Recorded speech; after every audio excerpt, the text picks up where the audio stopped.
Everyone. I am Scott Ferguson here to read to you. I am large. I contain multitudes, said Mr. Walt Whitman. He was born in 1819 on Long Island, New York. He was a teacher, he was, of course, a writer, he was a soldier, he was many things. A fascinating, complex person. I'm privileged to have this incredible book, which I will show you. This is Walt Whitman, Complete Verse, Selected Prose and Letters. There you go. It's from the None Such Library. It was published in 1938, printed in 1938 in Glasgow, Scotland. A lovely gift from my beautiful bride for Christmas. I'm going to read two pieces, one a prose piece from Whitman called, it's very brief, called My Passion for Ferries. And then on a related note, I will read one of his poems, one of his shorter poems for Whitman called Crossing Brooklyn Ferry. So we'll see how Mr. Whitman feels about ferries today. So let's get started. First, the prose piece kept by my very old postcard called Busy Harbor Scene, Woods Hole, Massachusetts. Not even entirely sure where that postcard came from. Let's set that aside and read Mr. Walt Whitman. I don't know when this very brief little essay was written.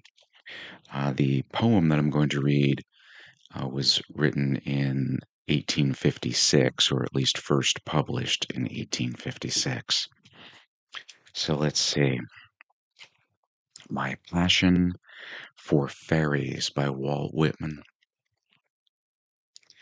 Living in Brooklyn or New York City from this time forward, my life then, and still more the following years, was curiously identified with Fulton Ferry, already becoming the greatest of its sort in the world for general importance, volume, variety, rapidity, and picturesqueness.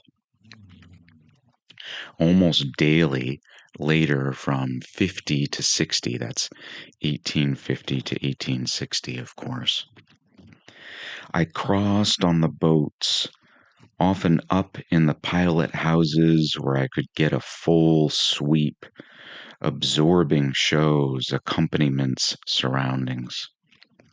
What oceanic currents, eddies underneath the great tides of humanity also, with ever-shifting movements.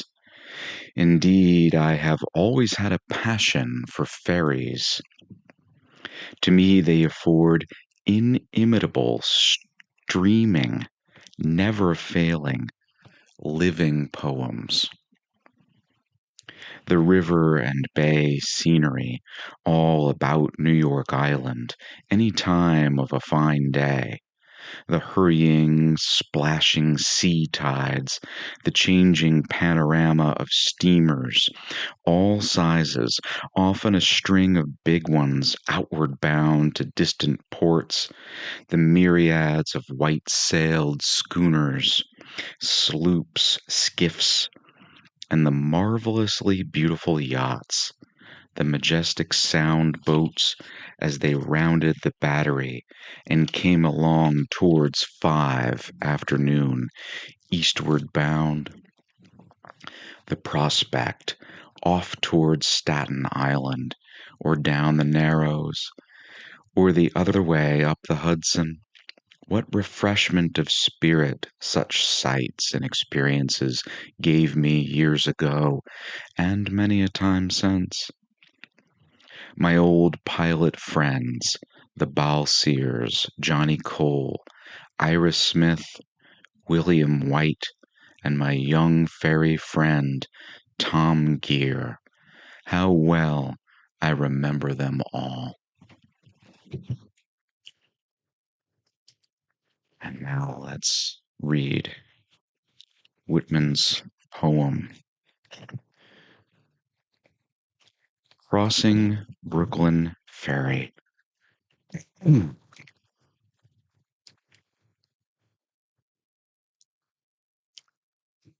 Flood tide below me. I see you face to face. Clouds of the west. Sun there, half an hour high. I see you also face to face. Crowds of men and women attired in the usual costumes. How curious you are to me. On the ferry boats, the hundreds and hundreds that cross, returning home, are more curious to me than you suppose. And you that shall cross from shore to shore years hence are more to me, and more in my meditations than you might suppose. The impalpable sustenance of me from all things at all hours of the day, the simple, compact, well joined scheme, myself disintegrated, every one disintegrated, yet part of the scheme, the similitudes of the past and those of the future, the glories strung like beads on my smallest sights and hearings, on the walk in the street and the passage over the river. The current rushing so swiftly and swimming with me far away, the others that are to follow me, the ties between me and them, the certainty of others, the life, love, sight, hearing of others. Others will enter the gates of the ferry and cross from shore to shore. Others will watch the run of the flood tide. Others will see the shipping of Manhattan north and west, and the heights of Brooklyn to the south and east. Others will see the islands, large and small. 50 years hence, others will see them as they cross, the sun half an hour high. 100 years hence, or ever so many 100 years hence, others will see them, will enjoy the sunset, the pouring in of the flood tide, the falling back to the sea of the ebb tide. It avails not, time nor place, distance avails not. I am with you, you men and women of a generation, or ever so many generations hence. Just as you feel when you look on the river and sky, so I felt. Just as any of you is one of a living crowd, I was one of a crowd. Just as you are refreshed by the gladness of the river and the bright flow, I was refreshed. Just as you stand and lean on the rail, yet hurry with the swift current, I stood, yet was hurried.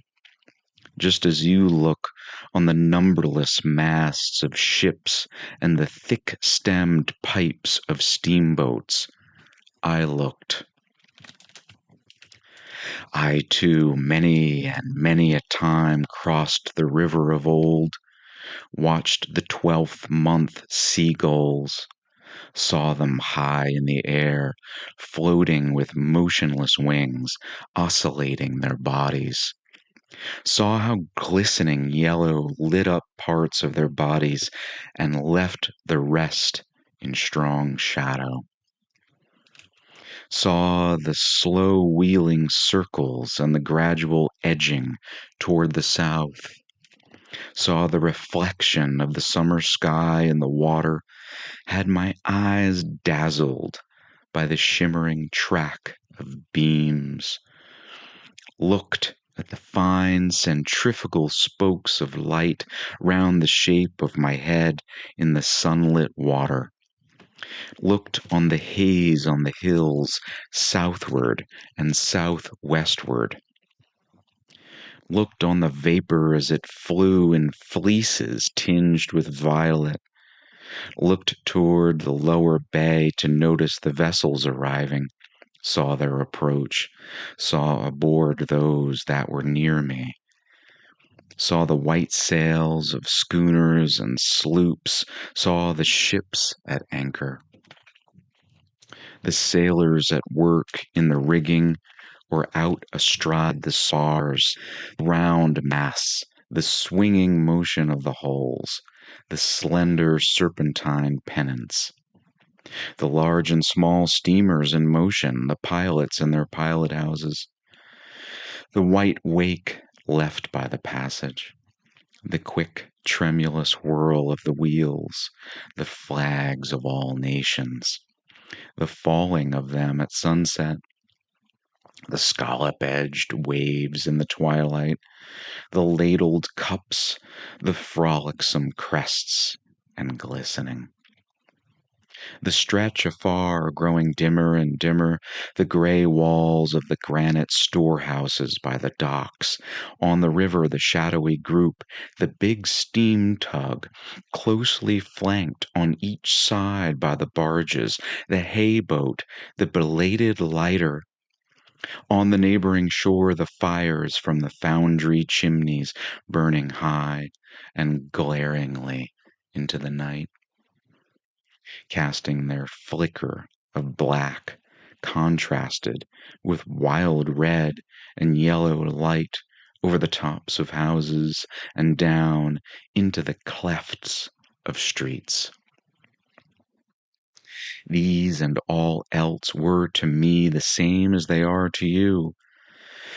I loved well those cities, loved well this stately and rapid river. The men and women I saw were all near to me, others the same, others who look back on me because I looked forward to them. The time will come, though I stop here today and tonight. What is it then between us? What is the count of the scores or hundreds of years between us? Whatever it is, it avails not. The distance avails not, and place avails not. I too lived. Brooklyn of ample hills was mine. I too walked the streets of Manhattan Island and bathed in the waters around it. I too felt the curious, abrupt questionings stir within me. In the day, among crowds of people, sometimes they came upon me. In my walks home late at night, or as I lay in my bed, they came upon me. I too had been struck from the float forever held in solution. I too had received identity by my body. That I knew I was of my body, and what I should be, I knew I should be of my body. It is not upon you alone the dark patches fall. The dark threw its patches down upon me also. The best I had done seemed to me blank and suspicious. My great thoughts, as I supposed them, were they not in reality meager?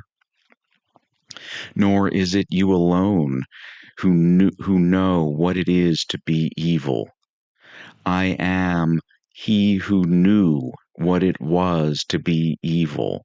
I too knitted the old knot of contrariety, blabbed, blushed, resented, lied, stole, grudged, had guile, anger, lust, hot wishes I dared not speak, was wayward, vain, greedy, shallow, sly, cowardly, malignant. The wolf, the snake, the hog not wanting in me, the cheating look, the frivolous word, the adulterous wish not wanting, refusals, hates, postponements, meanness, laziness, none of these wanting, was one with the rest, the days and haps of the rest, was called by my nighest name by clear, loud voices of young men as they saw me approaching or passing, felt their arms on my neck as I stood, or in the negligent leaning of their flesh against me as I sat. So many I loved in the street or ferry boat or public assembly, yet never told them a word, lived the same life with the rest, the same old laughing, gnawing, sleeping, played the part that still looks back on the actor or actress, the same old role, the role that is what we make it, as great as we like it, or as small as we like, or both great and small. Closer yet I approach you. What thought you have of me now? I had as much of you.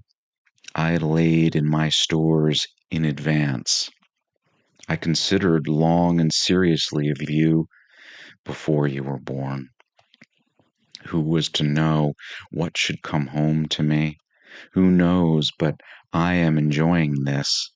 Who knows for all the distance, but I am as good as looking at you now, for all you cannot see me? What can ever be more stately and admirable to me than mast hemmed Manhattan? River and sunset and scallop-edged waves of flood tide, the seagulls oscillating their bodies, the hayboat in the twilight, and the belated lighter. What gods can exceed these that clasp me by the hand, and with voices I love call me promptly and loudly by my nighest name as I approach? What is more subtle than this which ties me to the woman or man that looks in my face, which fuses me into you now and pours my meaning into you? We understand then, do we not? What I promised without mentioning it, have you not accepted? What the study could not teach, what the preaching could not accomplish, is accomplished, is it not? Flow on, river, flow with flood tide, and ebb with the ebb tide. Frolic on, crested and scallop-edged waves, gorgeous clouds of the sunset, drench with your splendor me, or the men and women generations after me. Cross from shore to shore, countless crowds of passengers.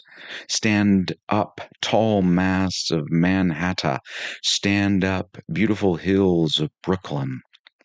Throb, baffled and curious brain. Throw out questions and answers.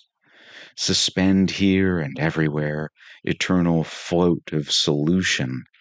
Gaze, loving and thirsting eyes, in the house or street or public assembly. Sound out voices of young men, loudly and musically. Call me by my nighest name.